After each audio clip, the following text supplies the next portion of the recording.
प्यारे विद्यार्थियों, स्वागत है आपका एक बार फिर से आपकी अपनी क्लास प्यासी क्लासेस में। आज के वीडियो में हम कक्षा 12वीं केमिस्ट्री के मोस्ट इम्पॉर्टेंट क्वेश्चन जानेंगे। प्यारे विद्यार्थियों, ये प्रश्न इस वर्ष की परीक्षा के लिए इम्पॉर्टेंट है। साथ ही मैं ये कहता हूँ कि ये प्रश्न प्रत्येक वर्ष की परीक्षा के लिए इम्पॉर्टेंट है, क्योंकि हमने इन प्रश्नों को बनाने के पहले आपके विगत 5 वर्षों के प्रश्नों को देखा, प्रश्न पत्र देखे और आपका सिलेबस देखा और परीक्षा अध्ययन, प्रश्न बैंक इत्यादि, और जो प्रश्न कॉमन है अक्सर करके परीक्षा में पूछे गए हैं उन प्रश्नों को आप तक पहुंचा रहे हैं। यदि आप इतने प्रश्न अच्छे से तैयार कर लेते हैं तो आपका पेपर बहुत अच्छा जाएगा। या मैं ऐसा कहूं कि यदि आप एक बार चेक कर लें कि आपसे अगर इतने प्रश्न बनते हैं तो फिर आपको परीक्षा से डरने की कोई बात ही नहीं है। वैसे मैं बता दूं कि मैं पहले फिजिक्स का वीडियो भी आप तक पहुंचा चुका हूं इम्पोर्टेंट क्वेश्चनों का, और बहुत उपयोगी वीडियो 12th फिजिक्स प्लेलिस्ट में और 12th इम्पोर्टेंट क्वेश्चन की प्लेलिस्ट पर हैं, तो आप उनको देख सकते हैं। और ऐसे ही वीडियो आगे मिल सकें इसलिए सब्सक्राइब कीजिएगा, लाइक कीजिएगा, वीडियो को अपने दोस्तों तक शेयर अवश्य कीजिएगा। चलिए शुरुआत करते हैं, देखते हैं। सबसे पहले देखिए अध्याय 1 विलयन, है ना। तो हमने इस पर अलग अलग करके बता दिया कि 1 अंक वाले प्रश्न अलग पहले बता दिए हैं। तो जैसे लिखा हुआ शुद्ध जल की मोलरता क्या है, तो यहाँ हमने छोटे क्वेश्चनों के आंसर भी बता दिए। छोटे क्वेश्चनों के आंसर ये 55.6 है ना। परासरण दाब ज्ञात करने का सूत्र है पाई बराबर NRT/V। तो इस प्रकार से यहाँ इनके आंसर लिखे हुए हैं। मैं एक प्रश्न को अगर पढ़ूंगा तो वीडियो बहुत लंबा हो जाएगा, इसलिए आप स्क्रीनशॉट देख करके और ले करके और अच्छे से नोट कर सकते हैं। तो ये 1 अंक वाले क्वेश्चन हुए। हाँ, अब यहाँ से विकल्प भी बन सकते हैं, खाली स्थान भी बन सकते हैं, सही जोड़ी भी बन सकते हैं। वैसे आपको 1 नंबर वाले प्रश्नों को और अतिरिक्त पढ़ लेना चाहिए और अच्छी बात है, पर इतने तो बनना चाहिए। यदि इतने बनते हैं तो आप इसके आधार पर अन्य प्रश्न भी कर सकते हैं यदि आप समझ करके पढ़ेंगे। तो ये 1 अंक वाले क्वेश्चन 1 2 3 4 5 6 और ये 7 तक 1 नंबर वाले प्रश्न है ना, 7 तक, ठीक है। अब इसके बाद देखते हैं 2 अंक वाले प्रश्न। 2 अंक वाले प्रश्न में यहाँ पर देखिएगा 2 अंक वाले प्रश्न। तो पहला प्रश्न लिखा अंतर लिखिए आदर्श एवं अनादर्श विलयन, दूसरा मोलरता एवं मोललता, है ना। दूसरा प्रश्न अणुसंख्यक गुणधर्म को उदाहरण सहित लिखिए। तीसरा सांद्रता के आधार पर विलयन के प्रकार। चौथा नॉर्मलता और मोलरता के सूत्र लिखिए, ठीक है। तो 2 नंबर वाले प्रश्न हुए। अब आपको मालूम है कि इस वर्ष 3 और 4 अंक वाले प्रश्न भी आना है। तो जो प्रश्न 3 में पूछा जा सकता है वही 4 में भी पूछा जा सकता है, कोई विशेष फर्क नहीं होता। तो इसलिए हमने इसको कॉमन करके बता दिए हैं। तो 3 अंक और 4 अंक वाले प्रश्न, जैसे पहला है राउल्ट का नियम क्या है, गणितीय रूप में का निगमन करें इसका, है ना। तो ये सब क्वेश्चन दिए गए हैं, इतना आप देख सकते हैं, 6वां तक यहाँ पर है ना। तो स्क्रीनशॉट ले लीजिएगा। अब देखते हैं यूनिट 2 या ऐसा कहूँ अध्याय 2 वैद्युत रसायन। तो इसमें भी 1 अंक वाले प्रश्न, जैसे विशिष्ट चालकता की इकाई क्या है, तो ओम की घात ऋण 1, सेंटीमीटर की घात ऋण 1। यानी आपको ढूंढने ना पड़े, इसलिए हमने 1 नंबर प्रश्नों के उत्तर दे दिए हैं, ठीक है। तो यहाँ पर देखिएगा 1 से 8 तक है। प्यारे विद्यार्थियों, वस्तुनिष्ठ प्रश्न कहीं से भी बना करके पूछे जा सकते हैं, इसलिए हमने इनकी संख्या कुछ ज़्यादा रखी है। तो इसको आप अन्यथा ना लें, हम तो ये कहेंगे कि इनके अलावा भी आपको एक्स्ट्रा ऑब्जेक्टिव टाइप के क्वेश्चन पढ़ना चाहिए। हाँ, 2 और 3 और 4 अंक वाले प्रश्न इससे पूरे कवर होने की पूरी उम्मीद है, ठीक है। तो ये 1 से लेकर के 8 तक आपको दिखाई दे रहे होंगे ऑब्जेक्टिव टाइप के प्रश्न या 1 नंबर वाले प्रश्न। यहाँ से खाली स्थान वगैरह भी बन जाते हैं। अब इसके बाद देखते हैं 2 अंक वाले प्रश्न। तो देखिए 2 अंक वाले प्रश्न यहाँ पर आपको दिख रहे होंगे, पहला, दूसरा, तीसरा, चौथा और 5वां, ठीक है। पहला जैसे रेडॉक्स अभिक्रिया क्या उदाहरण से लिखिए, है ना। शैल स्थिरांक, विशिष्ट चालकता में संबंध, शैल स्थिरांक पर प्रश्न बहुत पूछा जाता है ना। तो इस प्रकार से आपको ये तैयार कर लेना है। एक एक प्रश्न पढ़ूंगा तो बहुत टाइम लगेगा, मैं बता रहा हूँ, इसलिए इतना आपको तैयार कर लेना है।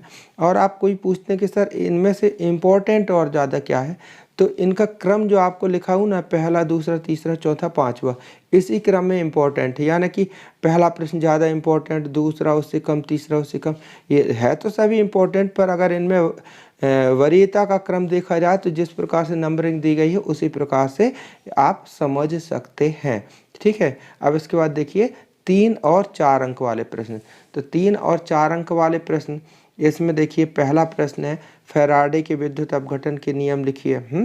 इसी प्रकार दूसरा कोलराज का नियम और इसका अनुप्रयोग में आ जाता है दुर्बल विद्युत अपघट की अनंत अनुता पर चालकता ज्ञात करना वगैरह, है ना, ननसठ समीकरण वगैरह, संचारण। तो ये आपको यहाँ पर ही कितने हैं, 6 हैं, ठीक है ना। आप स्क्रीनशॉट ले सकते हैं, ये 6 हैं, ठीक है ना। छठवां है मानक हाइड्रोजन इलेक्ट्रोड क्या है, इसे कैसे बनाया जाता है, ठीक है। अब देखते हैं अध्याय 3 रासायनिक बलगतिकी। तो 1 अंक वाले प्रश्न, है ना। तो इसमें जैसे लिखा है शून्य कोटि की अभिक्रिया के लिए वेग स्थिरांक की इकाई। तो यहाँ सब हमने इनके आंसर लिख दिए, ठीक है ना। ये प्रथम कोटि के लिए वेग स्थिरांक की इकाई, द्वितीय के लिए, तृतीय के लिए, है ना, इस प्रकार। फिर दूसरा प्रश्न है किसी अभिक्रिया के लिए वेग समीकरण इस प्रकार से दिया है तो इसकी कोटि कितनी होगी। तो जो घात होती है ना m और n, इनका योग हो जाता है ना। फिर तीसरा, चौथा, पांचवा, छठवा, और ये कितने 7 हैं। तो यहाँ पर वस्तुनिष्ठ भी बन सकते हैं, एक शब्द एक वाक्य में उत्तर भी बन सकते हैं, यानी कि यहाँ से 1 अंक वाले प्रश्न बनाए जा सकते हैं, ठीक है। आप इनको अच्छे से नोट कर लीजिएगा प्यारे विद्यार्थियों, है ना। अब 2 नंबर वाले प्रश्न देखे लेते हैं। तो 2 नंबर वाले प्रश्न यहाँ पर देखिए पहला, दूसरा, तीसरा, चौथा, ठीक है। पहला जैसे सक्रियण ऊर्जा और देहली ऊर्जा में अंतर लिखिए, अभिक्रिया की अर्ध आयुकाल क्या है ना। छोटे छोटे क्वेश्चन है। फिर 3 और 4 अंक वाले प्रश्न देखते हैं। तो 3 और 4 अंक वाले प्रश्न में यहाँ पर देखिए बहुत बार आ चुका है प्रश्न, शून्य कोटि की अभिक्रिया क्या है, सिद्ध कीजिए कि अर्ध आयुकाल अभिकारक के प्रारंभिक सांद्रण के समानुपाती होता है। इसी प्रकार प्रथम कोटि पर प्रश्न बनता है, और ये अरिहीनियस का समीकरण, है ना। अरिहीनियस का समीकरण बहुत बार आ चुका है। अंतर लिखने के लिए भी आ जाता है अभिक्रिया की दर स्थिरांक में। तो इस प्रकार सभी प्रश्न इसमें सिलेक्टेड है, तो आप इनको अच्छे से नोट कर सकते हैं। ये कितने हैं, 1 से लेकर के 5 है ना, 1 से 5 है। तो स्क्रीनशॉट आप अच्छे से लेकर के इसको नोट कर लीजिएगा, ठीक है। अब देखते हैं प्यारे विद्यार्थी अध्याय 4, है ना, डी और एफ ब्लॉक के तत्व, है ना। 1 अंक वाले प्रश्न जैसे लूनर कास्टिक किसे कहते हैं। इस अध्याय में प्यारे विद्यार्थी बहुत सारे 1 नंबर वाले प्रश्न बन रहे थे, सिलेक्ट करने में थोड़ी सी दिक्कत जा रही थी। फिर भी जो कॉमन है क्वेश्चन मैं बता रहा हूँ, है ना। लूनर कास्टिक किसे कहते हैं, एफ ब्लॉक के तत्व खालिस्तान तत्व कहते हैं, तो अंतः संक्रमण तत्व कहलाते हैं। तो इस प्रकार से यहाँ से वस्तुनिष्ठ भी बन सकते हैं, है ना, और खालिस्तान भी बन सकते हैं। तो इनको आप अच्छे से तैयार कर लीजिएगा, ठीक है। आप फिर 2 अंक वाले प्रश्न देखते हैं। तो 2 अंक वाले प्रश्न, इसमें छोटे छोटे प्रश्न पूछने की ज़्यादा संभावना लग रही थी, तो इसलिए 2 अंक वाले प्रश्न इसमें कुछ ज़्यादा लिखे हुए हैं ना, 7 हैं, 1 से लेकर के 7। क्या कारण है कि संक्रमण तत्व रंगीन आयन बनाते हैं, यानी संक्रमण तत्व के जो गुण है ना उनमें क्यों लगा दें तो उतने सारे प्रश्न बन रहे हैं, मैं बताऊं तो ये मुख्य जो पूछे गए हैं वो आप तक बता रहा हूँ। लेंथेनाइट संकुचन क्या है, कारण प्रभाव लिखिए, है ना। Cu+ रंगीन है, जबकि Cu2+ मतलब 2 वैलेंसी हो धनात्मक, तो ये रंगीन है, कलरफुल है, क्यों। तो इस प्रकार लेंथेनाइट का पृथक्करण करना क्यों कठिन है, आप देख सकते हैं। बिल्कुल सिलेक्टेड क्वेश्चन है, किसी भी सन का पेपर मिला लीजिए, आपको इसमें से कवर हो जाएगा इतने में प्रश्नों से, है ना। तो आपके अगर इतने प्रश्न आपसे बनते हैं ना तो फिर नो टेंशन, है ना, बढ़िया अच्छे से बिंदास अच्छे से और रिवीजन कर लीजिएगा, आपका पेपर बहुत अच्छा जाएगा। 3 अंक और 4 अंक वाले प्रश्न देखते हैं आप, ठीक है। 3 और 4 अंक वाले प्रश्न यहाँ पर केवल हमने 4 ही दिए हैं, है ना, इससे कवर हो जाएगा ऐसी उम्मीद है। पहला संक्रमण तत्व और अंतर संक्रमण तत्व में अंतर लिखिए, अंतर लेंथेनाइड एक्टेनाइड में अंतर, यहाँ अंतर ज़्यादा संभावित है इसलिए पहले दूसरे में अंतर ही दिए हैं, ठीक है। बाकी आप इसको देख सकते हैं। अब प्यारे विद्यार्थी देखते हैं अध्याय 5 उपसह संयोजी यौगिक। यहाँ भी 1 नंबर वाले प्रश्न बहुत सारे बनते, किसी भी कोई भी चीज़ पूछ सकता है, किसी का IUPAC नाम वगैरह भी पूछ सकता है ना। तो फिर भी हमने जो सिलेक्ट किए हैं आपके पिछले 5 वर्षों के पेपर को देखा, जो प्रश्न 2 या 3 बार रिपीट हुआ है, आ चुके हैं, और जो आपके प्रश्न बैंक में, परीक्षा अध्ययन में और आपके पेपर सभी जो हुए हैं उनमें जो है वो हम आप तक पहुंचा रहे हैं। तो इसलिए इनकी संख्या कुछ ज़्यादा है, 1 से लेकर के 14 तक है ना, पर ये सिलेक्टेड है। पहला जैसे मोहर लवण एक खालिस्तान लवण है, द्विक लवण है। फिर कई बार पूछ लेता है मोह लवण का सूत्र, तो इसका सूत्र ये लिखा हुआ है ना। यानी एक लाइन पढ़ने में आपको 2-2 प्रश्न तैयार हो जाएंगे। फिर वे यौगिक जिनमें धातु परमाणु कार्बनिक समूह के साथ जुड़ा रहता है क्या कहलाता है? कार्बधातुक यौगिक कहलाता है। अब कार्बधातुक यौगिक का एक उदाहरण गिरगिनार्ड अभिकर्मक है ना, RMgX है ना। इस प्रकार से मैं एक एक प्रश्न पढ़ूंगा तो बहुत टाइम लगेगा। तो आपको यहाँ जहाँ तक दिख रहे होंगे, यहाँ तक आपको 6वां 7वां तक तो दिख ही रहा होगा। अब आगे देखते हैं, तो ये आगे आप स्क्रीनशॉट ले लीजिएगा। यहाँ पर ये कितने हैं? ये 14 तक है, ठीक है ना, 14 तक है। तो यहाँ स्क्रीनशॉट आप अच्छे से वीडियो को रोक करके देख सकते हैं, ठीक है। अब इसके बाद देखते 2 अंक वाले प्रश्न। तो 2 अंक वाले प्रश्न में यहाँ पर देखना है, तो 2 अंक वाले प्रश्न भी यहाँ पर 3 और 4 अंक वाले कम आने के चांस है। 2 अंक वाले प्रश्न यहाँ पर ज़्यादा संभावित है, तो इसमें 5 है ये। द्विक लवण क्या है? उदाहरण सहित लिखिए। निम्नलिखित को परिभाषित कीजिए। कोई 2 परिभाषा दे देगा, मैंने 1 2 3 4 लिखी, 4 में से 2 दे सकता है। निम्नलिखित के सूत्र लिखिए, 2 सूत्र दे सकता है ना। फिर IUPAC नाम लिखिए, जैसे सूत्र दे दिए तो नाम। फिर लिंगेंट किसे कहते हैं? उदाहरण सहित लिखिए। अब 3 और 4 अंक वाले प्रश्न देखते हैं। तो इसमें पहला वर्नर का सिद्धांत जो इम्पोर्टेंट ज़्यादा लग रहा है ना। फिर निम्नलिखित यौगिकों में ये परिभाषाएं एक प्रकार से समझे, समावयता है ना, उपसय संयोजी समावयता, लिंकेज यानी बंधन समावयता का उदाहरण है ना। फिर प्रभावी परमाणु संख्या और इसका उदाहरण। तो ये इस अध्याय से हुए। अब देखते हैं अध्याय 6। यहाँ से कार्बनिक रसायन यानी ऑर्गेनिक केमिस्ट्री शुरू हो जाती है। अध्याय 6 हेलो एल्केन तथा हेलो एरिन्स। 1 अंक वाले प्रश्न यहाँ भी बहुत सारे बन रहे थे, लेकिन जो रिपीटेड हैं, क्वेश्चन बार बार आ चुके हैं सेट पे, उन्हीं को हमने यहाँ पर लिखा है। तो इनको आप अच्छे से देख लीजिएगा। जैसे क्लोरोफॉर्म को खुला छोड़ने पर बनने वाला हानिकारक पदार्थ क्या है? तो COCl2, ठीक है। पर प्रशीतक यानी फ्रियोन का सूत्र क्या है? ये इस प्रकार से सभी है। बेंजीन हेक्साक्लोराइड, देखिए बेंजीन हेक्साक्लोराइड पर कैसे प्रश्न बन जाता है। बेंजीन को सूर्य के प्रकाश की उपस्थिति में क्लोरीन के साथ क्रिया कराने पर क्या बनता है? तो आप लिख सकते हैं BHC बनता है। फिर BHC का पूरा नाम क्या है? Benzene hexachloride. सूत्र क्या है? C6H6Cl6 है ना। इस 6 3 बार आए, इसको 666 पाउडर भी कहते हैं। गैमेक्सिन पाउडर के नाम से भी बिकता है ये, और ये हानिकारक कीटनाशक है। यानी इतना पढ़ने से आपको कई प्रकार के प्रश्न तैयार हो जाएंगे। तो ये आपको इम्पोर्टेंट है, 1 से लेकर के 6 तक है, देख लीजिएगा। फिर 2 अंक वाले प्रश्न। प्यारे विद्यार्थियों, ऐसे वीडियो बनाने में थोड़ी सा समय लगता है, आप समझ सकते हैं, इसलिए वीडियो को लाइक कीजिएगा और जो भी डाउट हो कमेंट जरूर कीजिएगा, है ना। और 2 अंक वाले प्रश्न 1 से लेकर के 4 तक है, इनको नोट कर लीजिएगा। फिर यहाँ पर देखते हैं 3 और 4 अंक वाले प्रश्न। तो 3 और 4 अंक वाले प्रश्न में ये पहला प्रश्न बहुत ज़्यादा इम्पोर्टेंट है। कौन सा? SN1 और SN2 अभिक्रिया को क्रियाविधि सहित समझाइए, या इनमें अंतर आ सकता है 2 में से एक। फिर विलोपन अभिक्रिया उदाहरण सहित, इसे तो सेट जैप नियम लिखने के लिए। फिर यहाँ से कुछ अभिक्रियाएँ आती हैं इस अध्याय से। तो जो बहुत सारी अभिक्रिया हैं, उनमें से Sandmeyer Wurtz Fittig carbylamine, Reimer Tiemann अभिक्रिया, फिडेल क्राफ्ट हुंसडीकर, ये कुछ ज़्यादा अब बार आई हुई दिखी मेरे को, इसलिए मैंने इनको नोट किया है। आप और भी प्रैक्टिस कर सकते हैं, ठीक है। अब देखते हैं अध्याय 7 एल्कोहल, फिनॉल एवं ईथर। एल्कोहल, फिनॉल और ईथर बहुत बड़ा अध्याय है। प्रश्न निकालने में दिक्कत गई थी, लेकिन फिर भी 1 नंबर वाले प्रश्न हमने 1 से लेकर के 6 तक बताए हैं, सिलेक्टेड हैं। फिनॉल का स्वभाव अम्लीय होता है ना। तो खालिस्तान ईथर के समावेश एल्कोहल है ना। तो लुकासा विकर्मक, मतलब ये सभी सिलेक्टेड हैं, पढ़ लीजिएगा। एक एक पढ़ूंगा, वीडियो लंबा हो जाएगा, आपका समय बहुत कीमती है ना। आंसर इसमें लिखे हुए हैं। अब 2 अंक वाले प्रश्न देखते हैं। तो 2 अंक वाले प्रश्न यहाँ पर ये भी 5 है ना, 1 से लेकर के 5, ठीक है। फिनॉल तथा एल्कोहल में अंतर लिखने के लिए आता है। वायु की उपस्थिति में फिनॉल गुलाबी रंग देता है, क्यों, है ना, इस प्रकार से। फिर यहाँ से कुछ अभिक्रियाएँ आ जाती हैं, है ना, और फिर कैसे प्राप्त करोगे करके भी आ जाता है। तो फिनॉल से बेंजीन बनाना, फिनॉल से आर्थो पैराक्रिसॉल बनाना, 2,4,6 ट्राइनाइट्रोफिनॉल बनाना इम्पोर्टेंट है। फिर इसके बाद देखते हैं 3 और 4 अंक वाले प्रश्न। तो 3 और 4 अंक वाले प्रश्न यहाँ पर देखिएगा। ये 4 हमने बताए हैं और इनमें इम्पोर्टेंट का क्रम वही है, पहला वाला ज़्यादा हो, फिर दूसरा उससे कम, तीसरा उससे कम, चौथा उससे कम।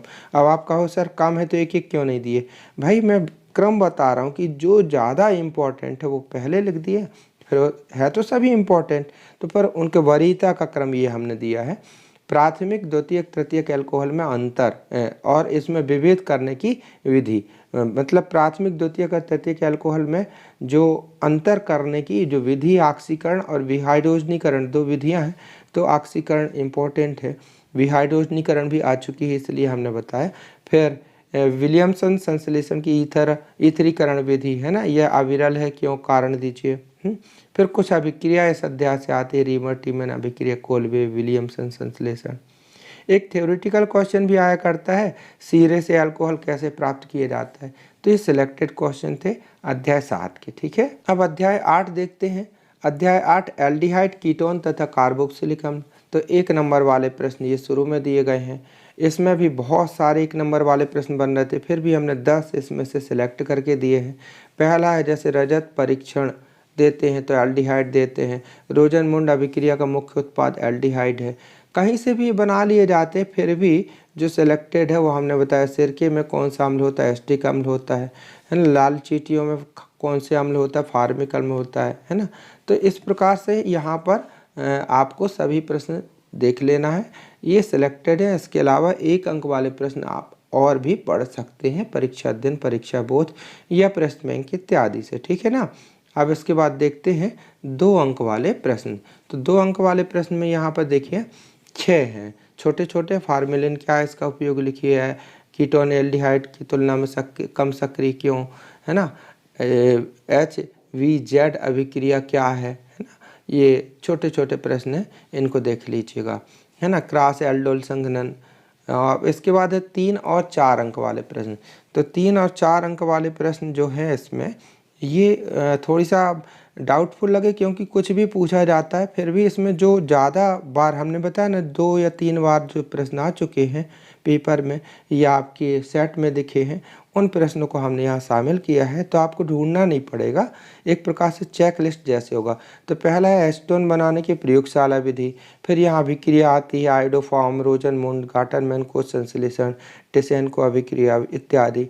फिर और निम्नलिखित को समझाइए अभिक्रिया में बेंजोइन संघनन, पार्किन अभिक्रिया, एल्डोल संघनन, कैनिजॉर अभिक्रिया।